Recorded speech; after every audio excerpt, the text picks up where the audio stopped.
मुख्यमंत्री माझी लाडकी बहीण या योजनेच्या संदर्भात निवेदन करू इच्छितो। सदर योजनेत अर्ज करण्याची मुदत 1 जुलै 2024 ते 15 जुलै 2024 पर्यंत ठेवण्यात आली होती। या मर्यादेत सुधारणा करण्यात येत असून आता सदर मुदत 2 महिने ठेवण्यात येत असून ती दिनांक 31 ऑगस्ट 2024 पर्यंत लाभार्थी महिलांना अर्ज करता येईल। तसेच दिनांक 31 ऑगस्ट 2024 पर्यंत अर्ज करण्यात आलेल्या लाभार्थी महिलांना दिनांक 1 जुलै 2024 पासून दरमहा 1500 रुपये आर्थिक लाभ देण्यात येणार आहे। या योजनेच्या पात्रतेमध्ये अधिवास प्रमाणपत्र आवश्यक असल्याचे नमूद करण्यात आले होते।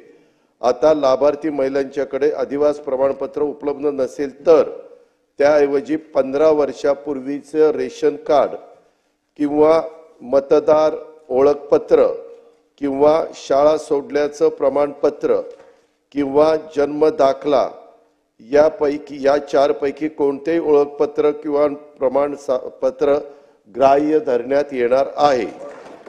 सदर योजनेत 5 एकर शेतीची अट होती ती वगळण्यात आली आहे। सदर योजनेत लाभार्थी महिलांचा वयोगट 21 ते 60 वर्ष असा होता, त्याऐवजी 21 ते 65 वयोगट करण्यात येत आहे। परराज्यामध्ये जन्म झालेल्या महिलांनी बॉर्डरवर हा प्रश्न आहे आपल्या महाराष्ट्राच्या महिलांनी महाराष्ट्रातील अधिवास असणाऱ्या पुरुषांबरोबर विवाह केला असेल तर अशा बाबतीत त्यांच्या पतीचं जन्म दाखला किंवा शाळा सोडल्याचे प्रमाणपत्र हा अधिवास प्रमाणपत्र ग्राह्य धरण्यात येईल।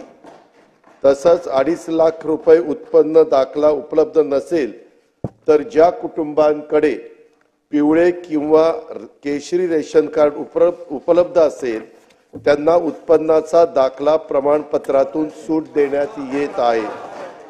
सदर योजनेत कुटुंबातील एक पात्र अविवाहित महिलेला सुद्धा या योजनेचा लाभ देण्यात येणार आहे। धन्यवाद।